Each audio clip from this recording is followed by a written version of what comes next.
Hello and welcome. आज हमारा topic है फंक्शंस एंड लिमिट्स। सबसे पहले हम जानेंगे फंक्शन क्या होता है। तो डेफिनेशन मैंने आपके सामने लिखी हुई है। A function is a relation from a set of inputs to a set of outputs where each input is related to exactly one output. इसकी एक और भी डेफिनेशन आप देख लें। A function relates an input to an output. It must be single valued. It cannot give back two or more result for the same input. अब इसको आसान अल्फाज में अगर हम डिफ़ाइन करें तो क्या होगा। फंक्शन एक रिलेशन है, वो सेट ऑफ इनपुट्स और सेट ऑफ आउटपुट के दरमियान मैचिंग करता है, एक रिलेशन कायम करता है। जैसा कि आपको नज़र आ रहा है, ये लिखा हुआ है F is a function from set X to set Y. इसके तीन मेन पार्ट्स होते हैं, मैं लिख लेता हूँ। सबसे पहला होता है इनपुट, दूसरा होता है रिलेशनशिप,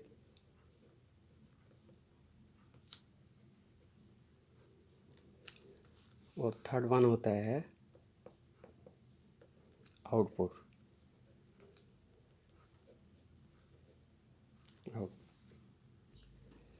अभी मैं डायग्राम के ज़रिए आपको समझा देता हूँ। जैसा कि ये आप देख रहे हैं,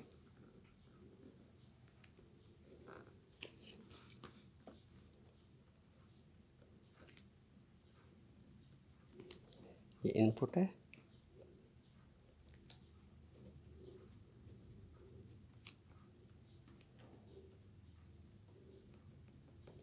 फंक्शन या रिलेशनशिप कह दें, और चौथा यह कह रहे कंप्यूटिंग मशीन।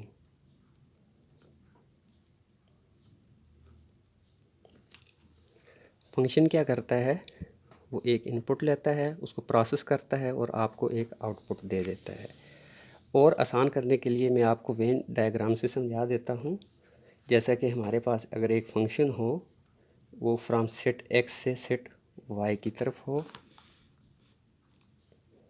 ये सेट एक्स है और ये सेट अगर हमारे पास वाई है।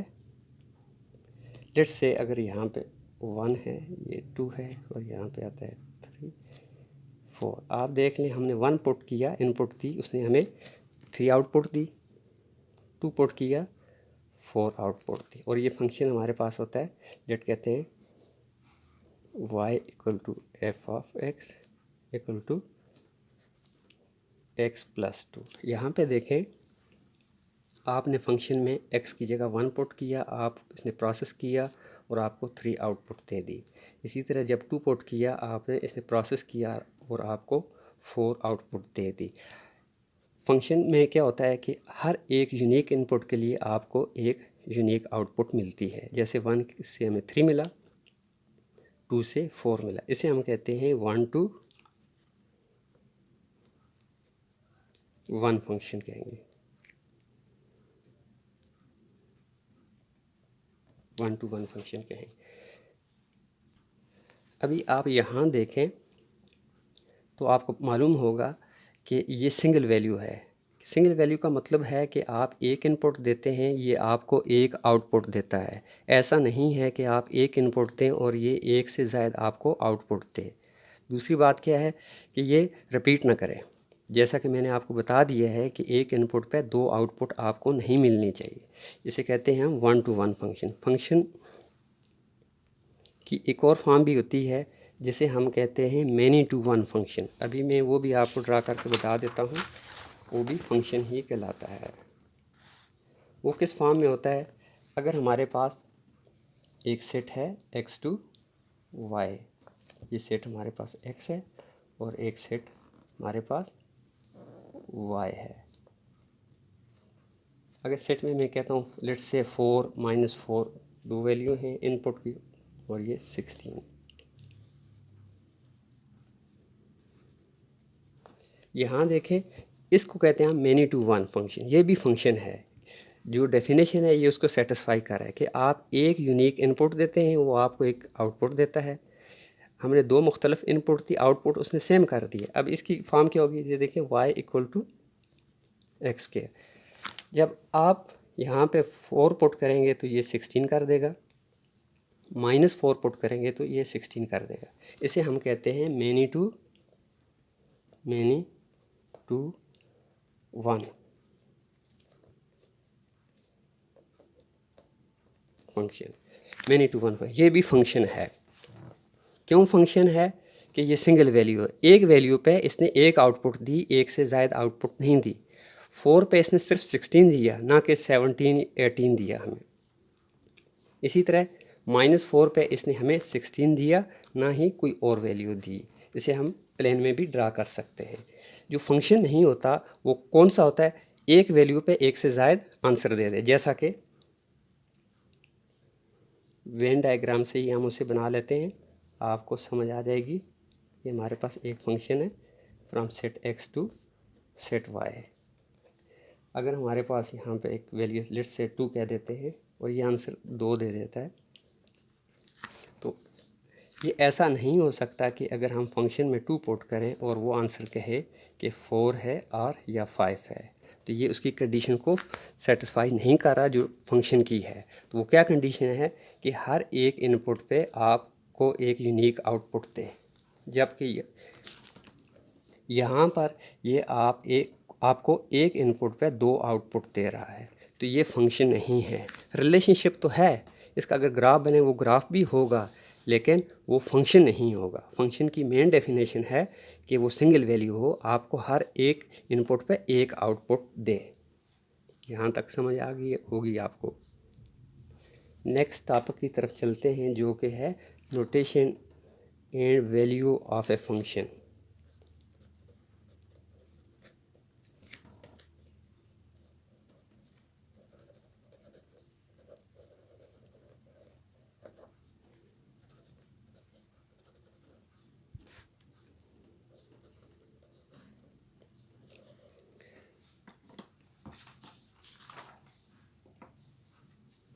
फंक्शन को मुख्तलिफ़ तरीक़ों से हम डिनोट करते हैं, जैसा कि हम करते हैं एफ़ से भी डिनोट किया जाता है, जी से भी किया जाता है, इसी तरह एच कह दें, कैपिटल एफ़ कह दें, जी कह दें, ई टी सी जी, मुख्तलिफ़ तरीके हैं, आप इसे रिप्रेजेंट कर सकते हैं। हमारी बुक में इसे एफ़ से रिप्रेजेंट किया हुआ है, तो हम एक लिख लेते हैं यहाँ पे, एफ़ से रिप्रेजेंट किया F of x equal to, मैं एक एग्जांपल के तौर पे आपको लिख के दे देता हूँ, +2। यहाँ पे ये जो f है ये फंक्शन का नेम है, फंक्शन नेम।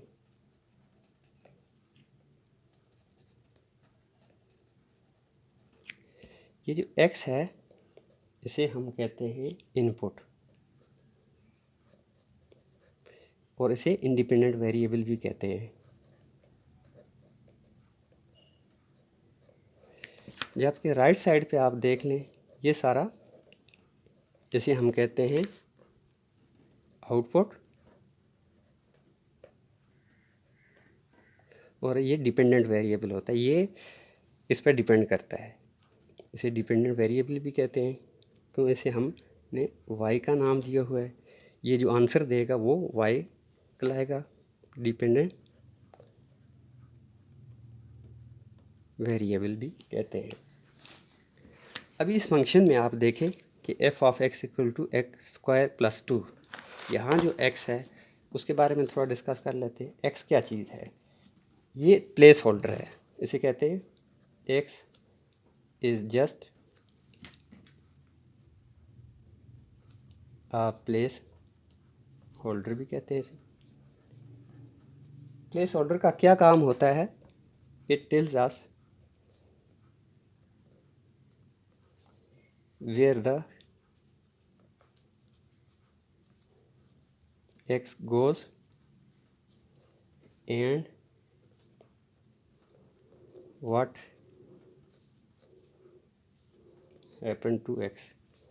मैं समझाता हूँ इसको। यहाँ पर आते हैं, आप देख लें, मैंने कहा ये एक प्लेस होल्डर है। ये इनपुट है, हम इसमें x की वैल्यू पुट करते हैं। राइट साइड पे हमें ये बताते हैं ये इनपुट कहाँ जाएगी, यहाँ पे x² में जाएगी। ये तो 2 कांस्टेंट है। और what happen to it means कि इनपुट के साथ यहाँ क्या होगा, ये देखें यहाँ पे स्क्वायर हो रहा है तो ये स्क्वायर हो जाएगा, फिर ऐड हो जाएगा ये 2 के साथ। और तीसरी बात ये याद रखें, ये जो फंक्शन है ये तमाम वैल्यू के लिए वर्क करना चाहिए, ना कि कुछ वैल्यू के लिए। आप ये नहीं कह सकते ये 3 4 5 वैल्यू के लिए वर्क करता है, बाकी के लिए नहीं करता। तो मैं लिख लेता हूँ, this function must work, it must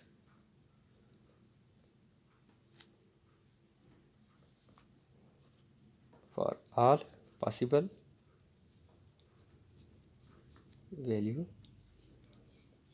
values के लिए करना चाहिए। और लास्ट हमारे पास it has one relationship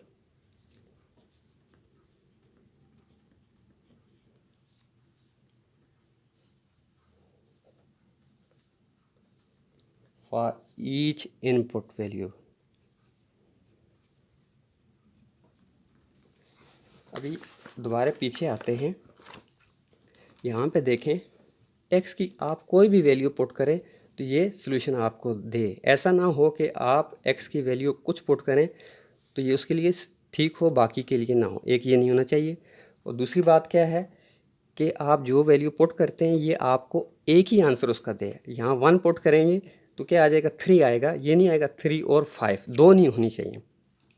अगर 2 होगी तो ये फंक्शन की डेफिनेशन को फेल कर देगा, सेटिस्फाई नहीं करेगा, तो फिर ये फंक्शन नहीं कहलाएगा। रिलेशनशिप तो कहलाएगा लेकिन फंक्शन नहीं कहलाएगा। इसके बाद इसी से मिलता जुलता है डोमेन एंड रेंज को हम डिस्कस करते हैं। डोमेन एंड रेंज, साथ में एक और चीज़ ऐड कर देता हूँ, कोडोमेन।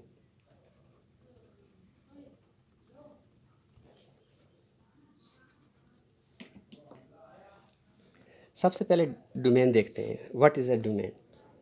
डोमेन क्या होती है, what can go into the function is called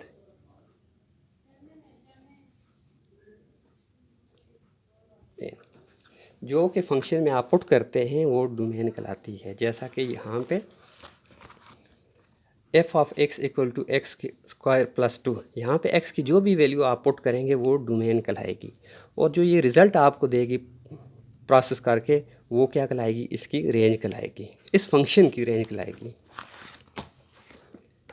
अब रेंज के बारे में करते हैं।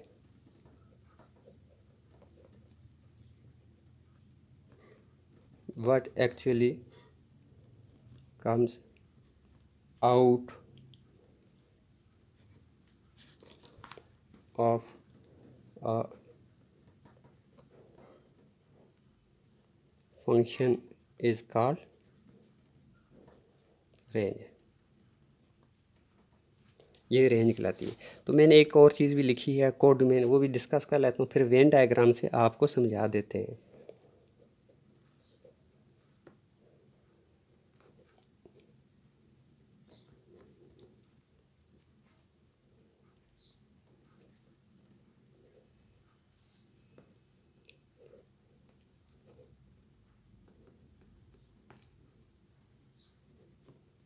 What may possible come out of a function is called codomain। अभी मैं आपको यहाँ पे एक वेन डायग्राम से ही दोबारा समझा देता हूँ। अगर हमारे पास एक फंक्शन है f जो कि x टू y है, from set x to set y की तरफ है, ये x to y। Let's say हमारे पास इसमें इनपुट है, डोमेन जो है जिसे कहते हैं 5 6 7 है।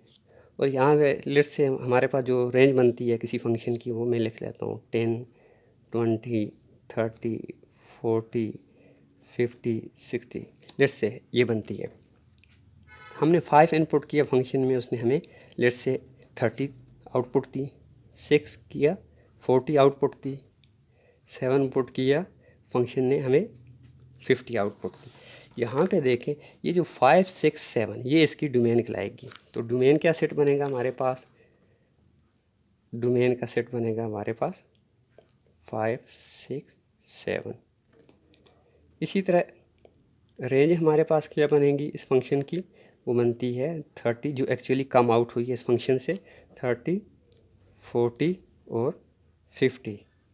जबकि कोड डोमेन जो होता है वो क्या होती है, वो जो इस फंक्शन के पॉसिबल क्यों हम सब वैल्यू पुट नहीं करते, फंक्शन में कुछ वैल्यू पुट करके हम एक डोमेन रेंज ले लेते हैं, तो जो बाकी अनलिमिटेड वैल्यू होती हैं तो वो हम पुट करते जाएँ तो मुख्तलिफ वैल्यू आ सकती हैं। तो वो इस सेट की बनती हैं 10 20 30 40 50 60। ये जो बाकी वैल्यू होंगी वो क्या कहलाएंगी, इसकी कोड डोमेन कहलाएंगी। अभी मैं फिर पीछे जाता हूँ, आप इस फंक्शन में देखें, अगर आप इसकी इनपुट और आउटपुट फाइंड करना चाहें तो x1 से पुट कर दें इनपुट, 2 पुट कर दें, 3 पुट कर दें, 4 पुट कर दें। ये जो 1 2 3 4 ये इसकी क्या कहलाएगी, इनपुट कहलाएगी, डोमेन कहलाएगी। और वो वैल्यू यहाँ प्रोसेस हो के आपको एक आंसर मिलेंगे, 4 आंसर मिलेंगे 4 मुख्तलिफ वैल्यू के लिए, वो आपको इसकी रेंज कहलाएगी। लेकिन यहाँ ये बस नहीं होता, हमने तो सिर्फ 4 वैल्यू पुट की हैं, तो ये कुछ भी वैल्यू आप पुट कर सकते हैं, सेट ऑफ रियल नंबर से कुछ भी वैल्यू पुट कर सकते हैं, तो वो ये फंक्शन उसे प्रोसेस करेगा। वो जो बाकी वैल्यू होती हैं वो कहलाती हैं कोड डोमेन कहलाती हैं। आप यहाँ पे देख लें, ये एक 1 to 1 फंक्शन है, दोबारा देख लें 5 6 7 हमने इनपुट पुट की जो कि डोमेन कहलाती है, उसने 30 40 50 हमें एक रेंज दे दी है, ये इसकी रेंज। ये जो बाकी वैल्यू अगर हम उस सेट में और भी पुट करें 5 6 7 के अलावा, तो जो आंसर आएगा वो हमें हमारा कोड डोमेन कहलाएगा।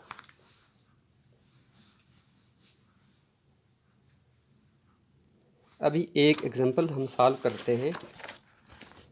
हमारे पास एक एग्जांपल है, जैसा कि लेट हमें दिया हुआ है एफ ऑफ एक्स, एक फंक्शन दिया हुआ है x y x square minus 4, ये एक फंक्शन दिया हुआ है। तो हमने इसकी डोमेन एंड रेंज फाइंड करनी है। तो क्या करेंगे, आप यहाँ पे देखें, जब मैं यहाँ 2 पुट करता हूँ ये हो जाएगा 4 हो जाएगा, 4 माइनस 4 0। तो something divided by 0 is equal to infinity. तो हम कहेंगे कि इसमें हम 2 पुट नहीं कर सकते। इसी तरह -2 अगर हम पुट करते हैं तो क्या होता है, ये आ जाएगा -2 डिवाइडेड बाय -2 का स्क्वायर -4, ये इक्वल हो जाएगा -2 डिवाइडेड बाय 4 -4, इक्वल होगा -2 divided by 0। Something divided by 0 is equal to undefined infinity. तो इसमें हम 2 और -2 नहीं पुट करेंगे, बाकी तमाम रियल वैल्यू पुट कर सकते हैं, सेट रियल नंबर पुट कर सकते हैं। तो इसकी डोमेन हो जाएगी हमारे पास all value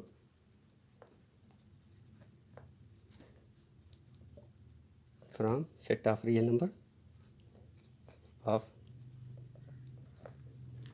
number except 2 and -2। क्यों, उस पर ये फंक्शन अनडिफाइन हो जाता है। तो जब हम 2 और -2 पुट नहीं करेंगे, रियल नंबर पुट करेंगे, तो उसकी रेंज क्या आएगी हमारे पास, वो तमाम रियल नंबर ही आएंगे। लिखेंगे set of all real number. अभी आपको समझ आ गई होगी कि फंक्शन क्या होता है, उसकी डोमेन और रेंज क्या होती है। नेक्स्ट हम मूव करते हैं, हमारा टॉपिक है ग्राफ ऑफ अलजेब्रिक फंक्शन। लिख लेता हूँ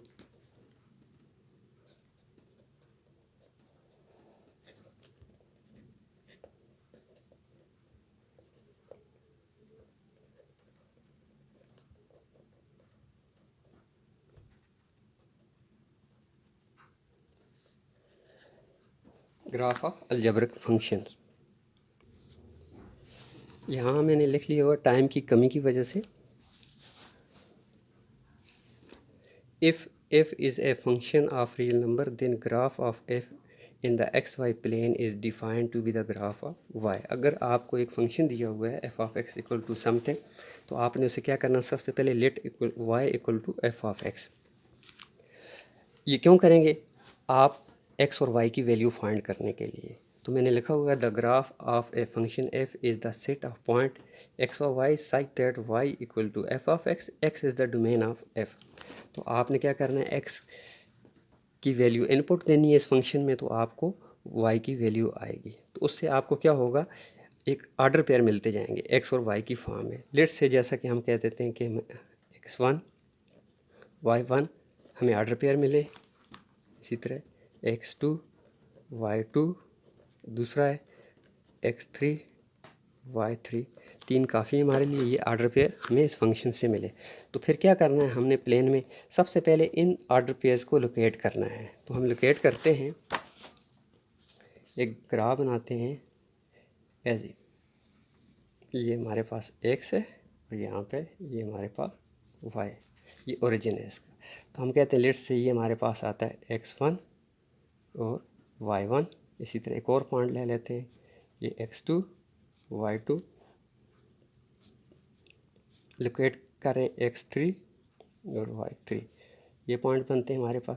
तो उसके बाद हमने क्या करना है, इन पॉइंट्स को आपस में ज्वाइन कर देना है और फिर लाइन को एक्सटेंड कर देना है दोनों तरफ। यहाँ पे देख, तो ये हमारा ग्राफ बन गया है। तो ये बना है हमारे पास y equal to F of x function का ये ग्राफ बन गया।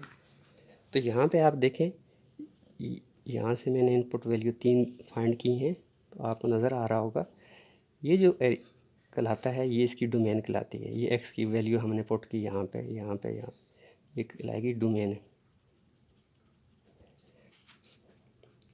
और ये देखिए यहाँ से इस तरफ ये इसने हमें रेंज देता गया ये, तो हम कह सकते हैं यहाँ से लेके यहाँ तक ये इस फंक्शन की क्या कहलाती है, रेंज कहलाती है,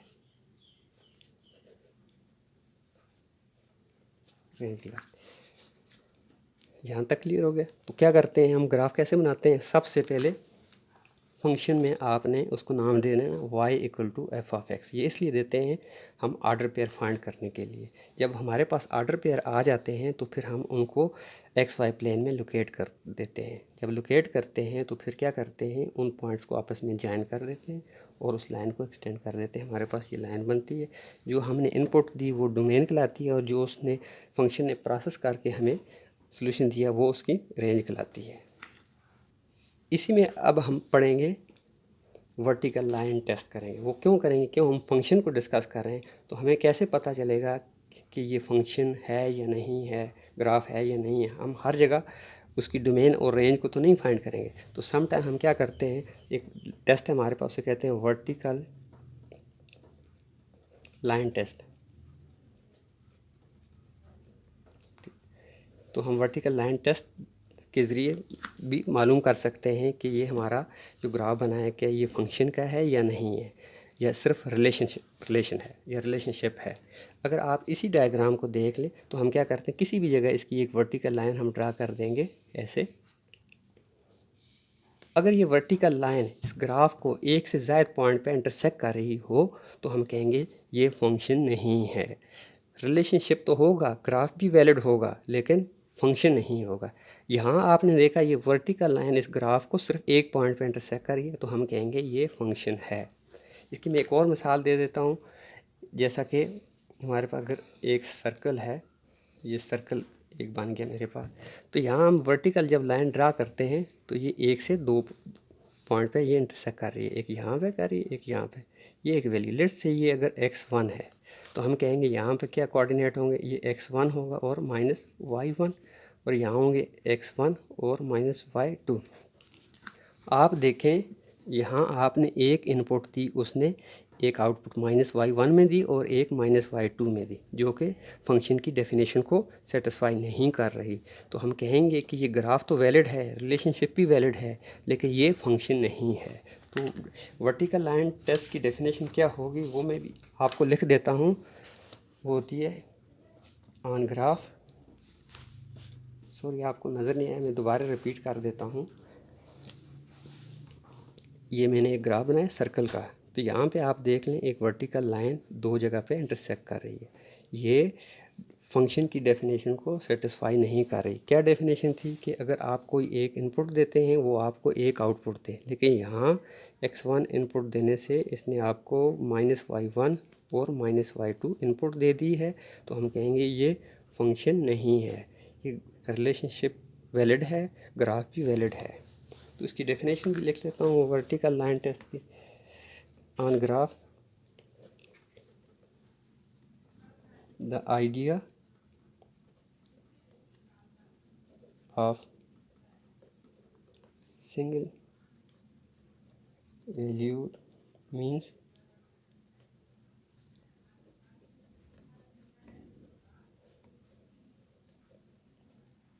that no vertical line ever cross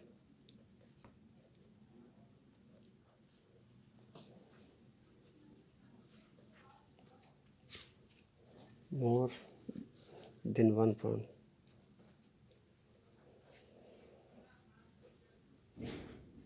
ये वैल्यू if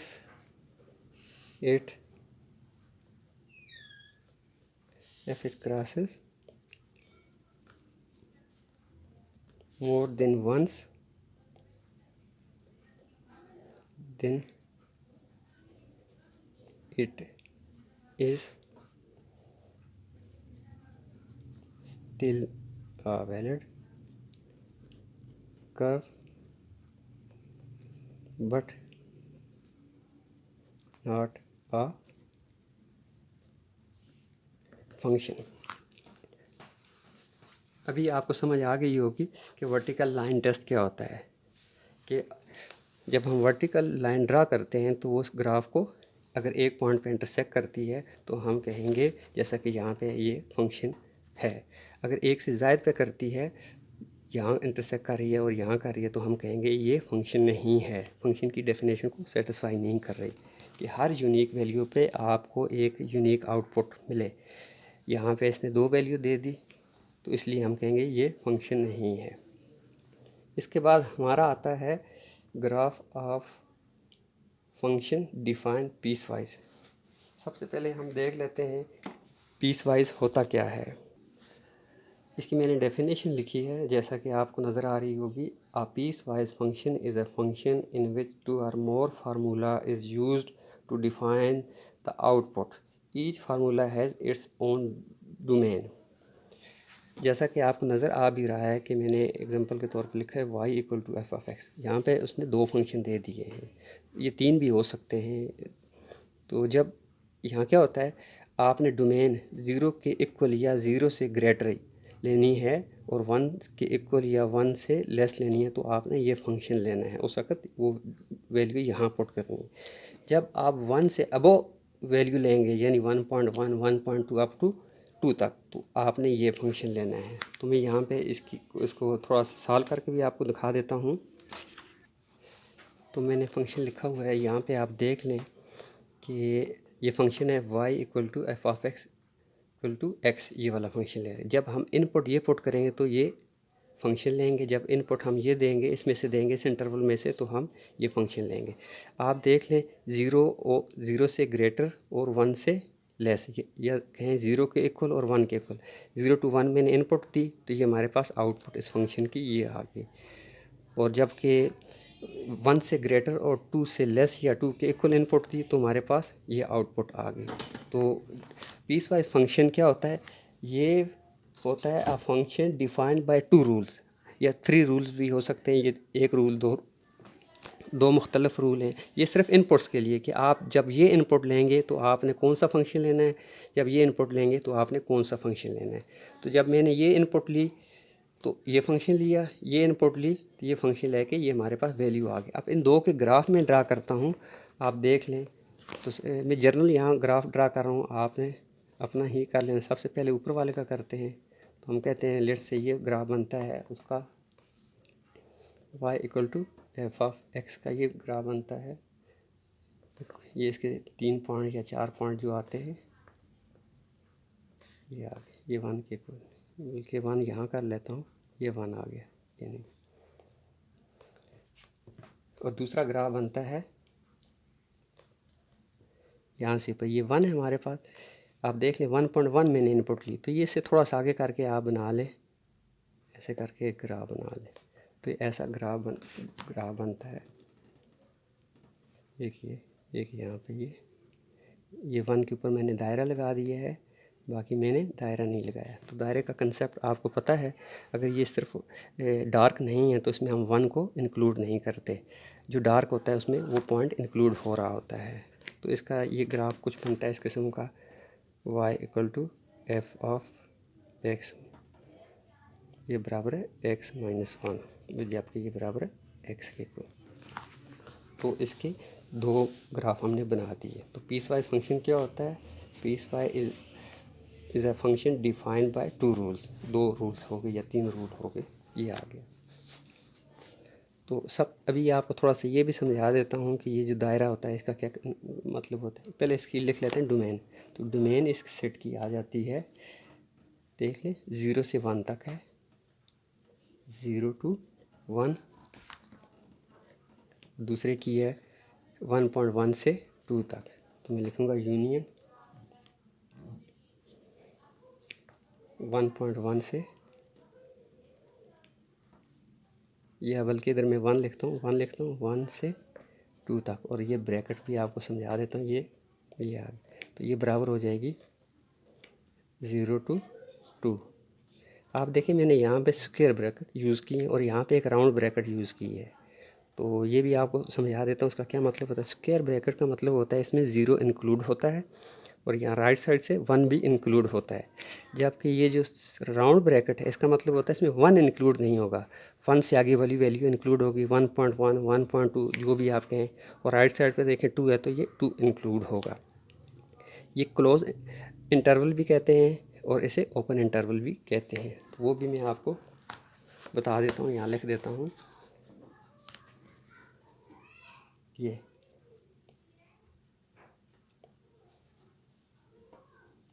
ये कब यूज़ करते हैं? व्हेन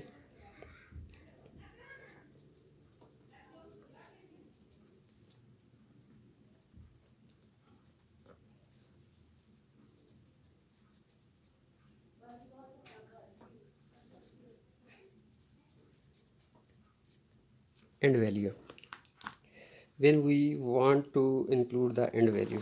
आप देख लें यहाँ पे ये एंड वैल्यू, इस साइड पे ये एंड वैल्यू, इसका मतलब है कि हम 0 को भी लेंगे और 1 को भी लेंगे। जबकि आप दूसरे पे आते हैं, राउंड ब्रैकेट की तरफ आते हैं, इसका मतलब होता है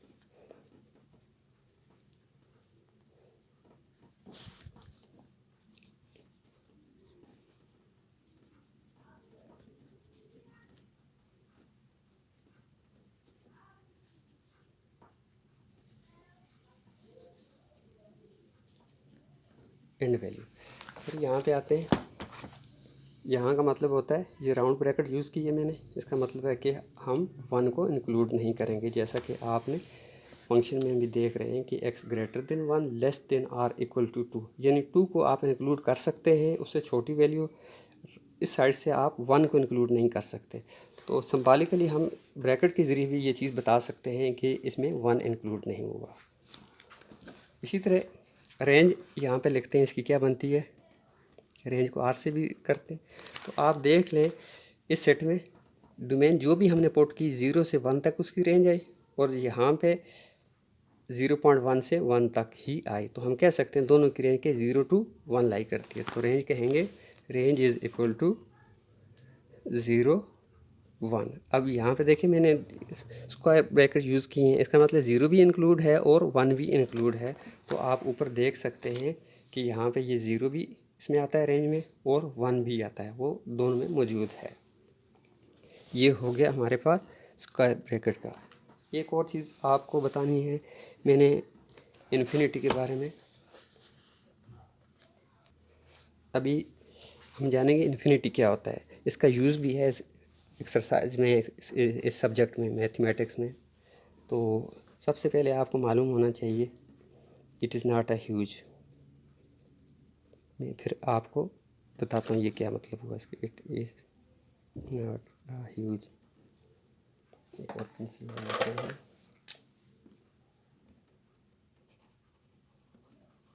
दूसरा क्या है?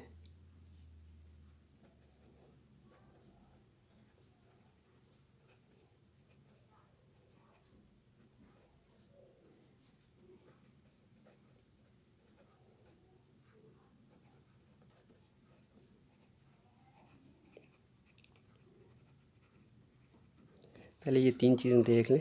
मैंने लिखा है it is not a huge, it is not a big, it is not a real number. ये इनमें से कुछ भी नहीं है।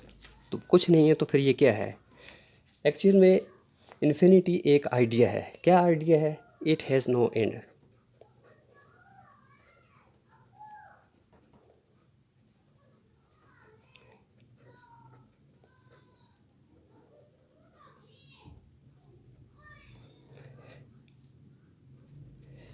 It has no end, it is an idea. ये एक आइडिया है।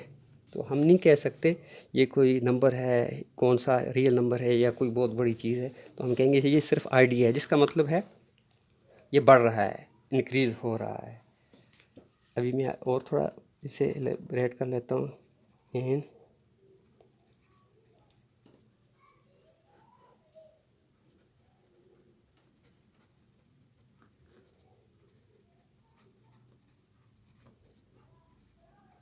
Without it is an idea of something without end. तो ये हो गया हमारा इन्फिनिटी के बारे में। वीडियो आपको कैसी लगी इसके बारे में ज़रूर आप हमें आगाह करें।